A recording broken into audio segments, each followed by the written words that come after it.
I'd like to think, if you could change one thing about your character, what would it be? If you could change one thing about your character, what would it be? Just have a think for a moment. If you could change one thing about your character, what would it be?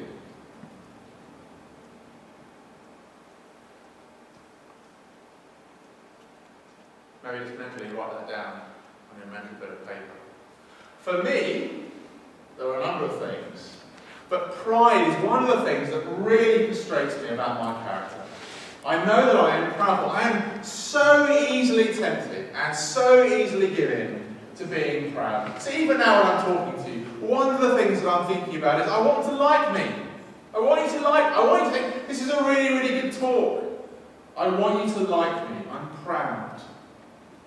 Now I've put all sorts of different rules in place to help me not to be prideful. So when I speak to you after this talk, I must be thinking, I must say something like, pleasure to serve you, just to try and make it sound like I'm not prideful. But even then that's so hypocritical, because that means that I want you to think I'm humble. It doesn't change my heart. I find that so frustrating. I'm proud. But I'm just so frustrated that I can't change myself. I wonder if you've had that experience. Maybe think of the thing that you just thought about and written down in your mental bit of paper. That sense of frustration that you just can't really change yourself. Maybe you tried all sorts of different things. Maybe you tried rules, maybe you tried, going to bed earlier at night, whatever it might be. All sorts of little rules. You think, that will change me, that will change how I think, that will change my character. Maybe you feel actually that sense of frustration, of guilt, of shame, at not having changed. That sense of frustration that we don't even live up to our own standards, let alone the standards of the world. Let alone, as we come to our Bibles in a moment, the standards of God Himself. What one thing would you change about your character? Could you change your character if you wanted to? Why is it that we can't change?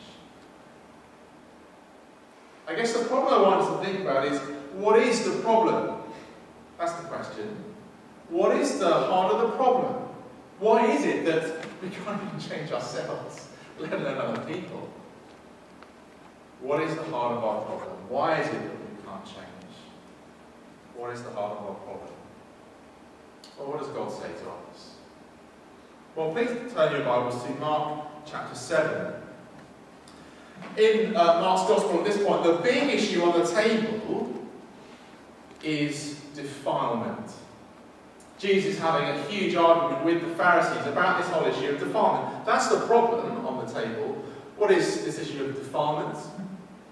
Well, as you go back into the Old Testament, if you were defiled, if you were a member of the community and you were defiled, imagine this, you were alienated from your friends, your family, and the picture was you were alienated from God. What made you defiled? Well, maybe you've done something you shouldn't have done, you've broken a commandment, you've eaten something you shouldn't have done, you haven't washed in a certain way. And it was all designed as a picture to show people they were set apart, they were defiled, they were separated from God ultimately. They were put outside the camp, someone actually had to literally live outside the camp, they were defiled. And coming to Mark's Gospel, the Pharisees in this story think that it's the outward stuff that causes the problem. So if you look down to verses 3 and 4, for example, in Mark 7, they think it's all about ceremonial washing, holding to certain rules and traditions. Verse 4, washing cups and pitchers and kettles. They think it's all about external rules. That's the problem. That's what defiles us. You break the rules, you're defiled. That's the problem. Why am I separated from God? Why doesn't God like me? Well, because I haven't washed the cake. I haven't obeyed the rules. And Jesus in this passage says, no. No, the problem goes much, much deeper. So here's the question. Where's the heart of the problem? What's the problem? Why can't we change? Where's the heart of the problem? Well, let's have a look through this passage quickly and see what Jesus says. And be thinking about that question. Where's the problem? And maybe, where's the problem not? What's the false solution that is being offered here? Let me read from verse 14. Again, Jesus called the crowd to him and said, "Listen to me, everyone, and understand this. Get this. Nothing outside a person can defile them by going into them. Rather, it is what comes out of a person that defiles them." It's not the problem that comes from outside. It can't be something outside, Jesus says. You notice that? Where's the problem come from? You look down at the verse 15. Rather, it is what comes out of a person. Out from within. It's what comes out from a person that defiles them. Where's the problem? Well, it's not outside. It's from inside. Well, what do you mean by that, Jesus? What do you mean coming from inside? Then at verse 17 and 18. After he left the crowd and entered the house, his disciples asked him about this parable. "Are you so dull?" he asked. "Don't you see that nothing that enters a person from the outside can defile them? For it doesn't go into their stomach, but into their heart, into their stomach, and then out of the body." The problem can't be what comes from outside. Because what comes from outside just goes down into the mouth, down the stomach, and out. That's the illustration. That's the picture that Jesus gives here. Just ends up in the toilet. That can't be the root of the problem. Imagine I had a bottle of poison in my hand here. Imagine I had a bottle of poison. Now, if I was to drink the bottle of poison, the problem has come from outside of me into me. That's the problem, isn't it? It's the bottle of poison that I've taken and put inside of my stomach. That's why I would feel ill. I feel very ill, I may well die, depending on the poison. Is that the problem? Is that the kind of problem that Jesus is talking about here? Yes or no? No, it can't be. Because that's what comes from the outside and goes inside. Jesus is saying that the problem comes from the inside. Where's the problem? Well, he hints at it in verse 19, for it doesn't go into their heart. Is it the heart? Let's read 20 to 23. He went on, "What comes out of a person is what defiles them. For it is from within." Where? Out of a person's heart. That evil thoughts come. Sexual immorality, theft, murder, adultery, greed, malice, deceit, lewdness, envy, slander, arrogance, and folly. All these evils come from inside and defile a person. I wonder if one of the things that you mentioned in your little booknotes at the beginning, one of the things that you mentally wrote down is in that list. Lust, lewdness, deceit, folly, whatever it might have been. Those things come from where? They come from the heart. That is where the problem is, Jesus says. It's not what comes from the outside, it's what comes from the inside. Now, many people today will say that actually, no, that's wrong. Actually, the problem is religion. The problem is religion. There's an American physicist called Michael Weinberg, Stephen Weinberg. He said something like this. He said that good people do good things, bad people do bad things, but if you want a good person to do bad things, well, that takes religion. It takes religion to get a good person doing bad things. And he tells the story of a slave driver and a slave girl in North America, a couple of hundred years ago. And he says, picture them in the church on that Sunday morning, they're all there, and the preacher gets up and the preacher justifies slavery to the slave driver, to the slave girl, using the Bible, using religion.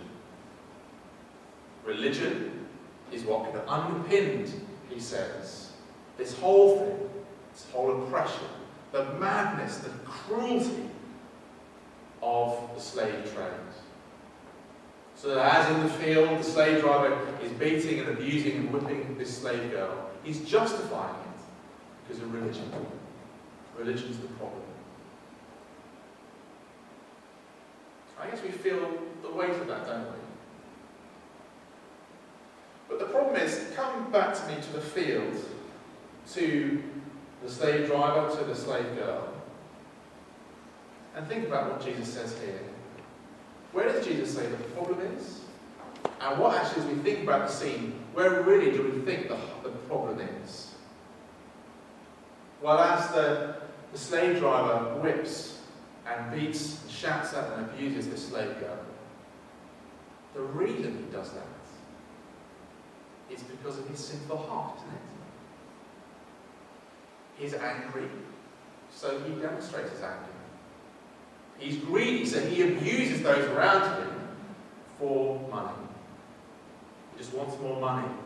He doesn't care who gets in his way. See, the heart of his problem is the problem of his heart, isn't it? Jesus says it is. Doesn't that make more sense? The comedian David Mitchell, when asked if he was an atheist, said, "No, I'm not an atheist, I'm more an agnostic." And he says one of the big beefs he has with some of the atheists today, the Dawkins world and whatever, is he says that they blame religion for everything. But he says, no, the problem isn't that, because we just like killing each other. We're just good at it, that's what we want to do, and we use things like religion as an excuse. And he's right, isn't he? The problem isn't external, outside things, religion or whatever it might be. The problem is inside. The problem is in the heart. The heart of the problem is the problem of the heart. The heart of the problem is the problem of the heart. As we think about that problem, we've got to think, there's 8 minutes left. As we think about that problem, what's the solution then? Well, it is drastic, isn't it? It's going to need something drastic. I can't just change myself on the outside, because if the problem is inside, I need something fundamental to happen. I need a heart transplant. Could you click up here? This is a little boy called Carter. A couple of years ago, the doctors diagnosed him with a congenital heart defect. Something that would kill him, ultimately, if nothing was done. And the solution very quickly became obvious.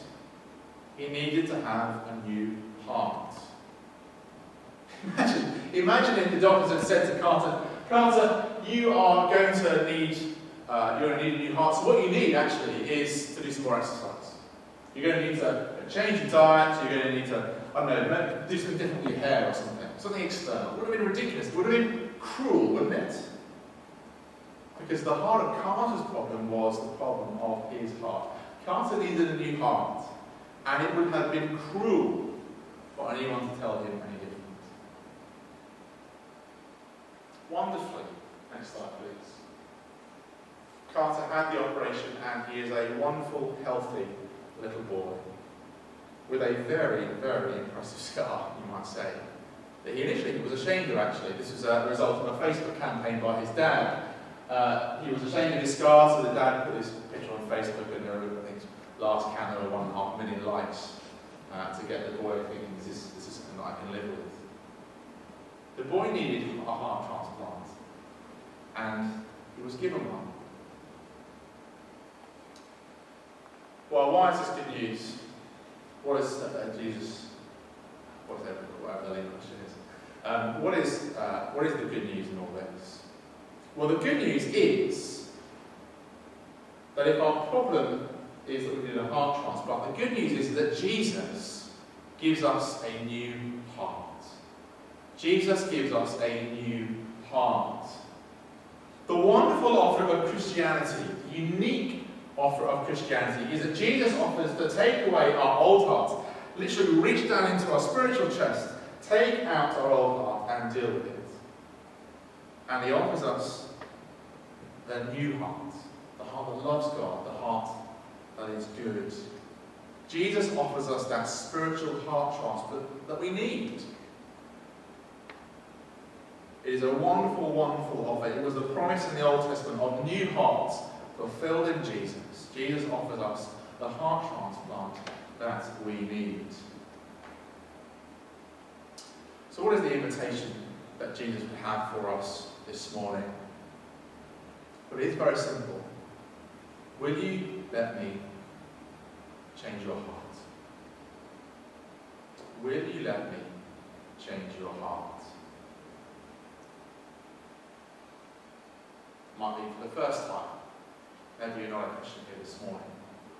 It might be at the first time Jesus has changed your heart. Maybe you've been a Christian for a long time. A guy called John Newton, very famous a couple of hundred years ago, he was a slave driver himself. Not on the field this time, but in the ships. He was a brutal oppressor of those on his ships. He hurt, he killed so many people. He abused. He said of himself, I sinned with a high hand, and I tried to take everyone down with me. But so, over time, John Newton became increasingly aware of his heart problem. Became increasingly aware that the stuff that was coming out of him was coming from his heart. And wonderfully, in the middle of a storm on the ship, he asked Jesus to change his heart. He asked Jesus for a heart transplant. And from then on, wonderfully, John Newton spent the rest of his life going around saying to people that the slave trade is awful and preaching the wonderful good news of Jesus to them. That Jesus can give them that heart transplant. Jesus can change their hearts. Now, none of us are getting in the slave trade. None of us would feel that we've gone from that level of rags to that level of riches. But the point is the same, isn't it? That if our problem, the heart of our problem is the problem of our heart, then the offer of Jesus is that he will change our hearts. He will give us a new heart. And the offer is the same to John Newton, than it is to us. He will take away our old hearts and give us new hearts. I don't know what it might mean for you this morning. Maybe if you're not yet a Christian, maybe you've been coming to church for a while, you've been hearing the good news about Jesus, and you think, yes, this morning I am ready to ask Jesus to give me a new heart. I'm ready now. I can feel the need for a new heart. I can feel it dying. I feel the need for a new heart. I know Jesus will give me one. Why don't you ask Jesus this morning to give you a new heart? Maybe take the prayer that's on the back of the notice sheet. Maybe take that home with you and pray that through this afternoon in the quietness of your own home. Perhaps you need to go and ask the person next to you who brought you, or a friend, a Christian friend, and get them to describe their heart transplant, how Jesus changed their life. They'll be able to, as it were, open the t-shirt and show you the scar. They'll be able to tell you. It really works. It really changes lives. Isn't it a hypothetical operation? This really does work. Maybe the Christianity Explorers can't sign up cards at the back if you've got big questions that you want to have answered. Perhaps if you are a Christian here this morning, perhaps you've been a Christian for a while. Well, think back to that first thing that you thought of at the beginning, but one thing you'd like to change. See, we are so more like the Pharisees than we might care to admit, aren't we? Because we think so often that I can see this problem, right, I need to apply rules to it, I need to apply external stuff to it. Oh, if only I did this, if only my circumstances were different, if only I wasn't so tired, then it would change. Then I'd change. Maybe for you it is realising that external rules aren't going to change you. That all those external rules that you think of, and maybe think of them now, those things that you put in place to try and change your heart, they won't work. Because only Jesus can change your heart. Maybe for you that's going to be praying that through intentionally. Maybe that's going to be reminding yourself each day, each morning this week, that the indwelling sins that you have in your heart can only be changed by Jesus. Maybe that's something you need to intentionally pray through as you battle those things, those character flaws, those sins that come from the heart. Maybe you're really slow to take on criticism, like I admit to this. I'm really slow to take on criticism. And part of the reason for that is because I don't think that actually the heart of my problem is the problem of my heart. I so often think that some of my problems are external to me. Oh, it's because my upbringing, or I was tired, or I haven't enough training, or whatever it might be. Insert the blanks for you. I'm so often slow to take criticism because I don't think that I have a heart problem. I often live as if that wasn't true. I don't know what it might be for you. Maybe just take a moment now to think through maybe one thing. Think about that character flaw at the beginning if you want to, or something else that you really brought to mind. What's the one thing that you need to do to believe, to hold on to, off the back of what Jesus says here about the heart of the problem being the problem of the heart, about the heart of your problem being the problem of your heart?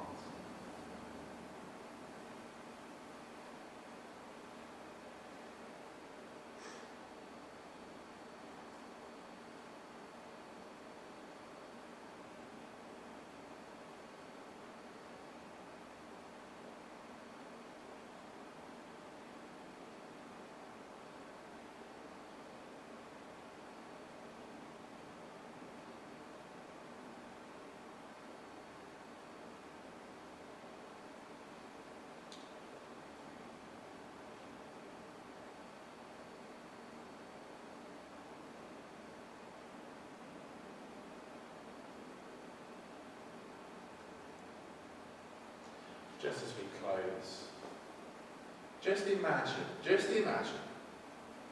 that when we walk out this door, we all believe what Jesus says here about our hearts. Just imagine if that was true.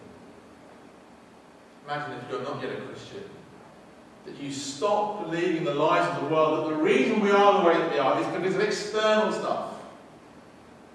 And that we can change ourselves through external things. Imagine if we walked out of here today determined actually to believe what Jesus says here about our hearts, because it works. We see it. The diagnosis is so obvious, isn't it?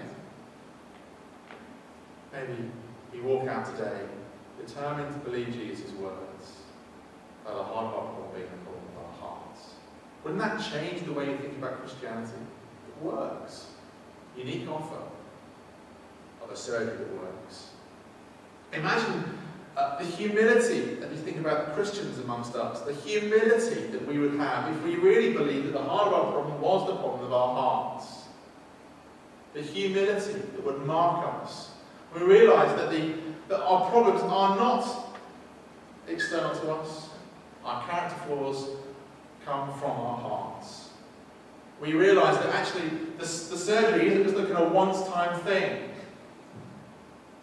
We don't experience all the blessings of Christianity now, do we?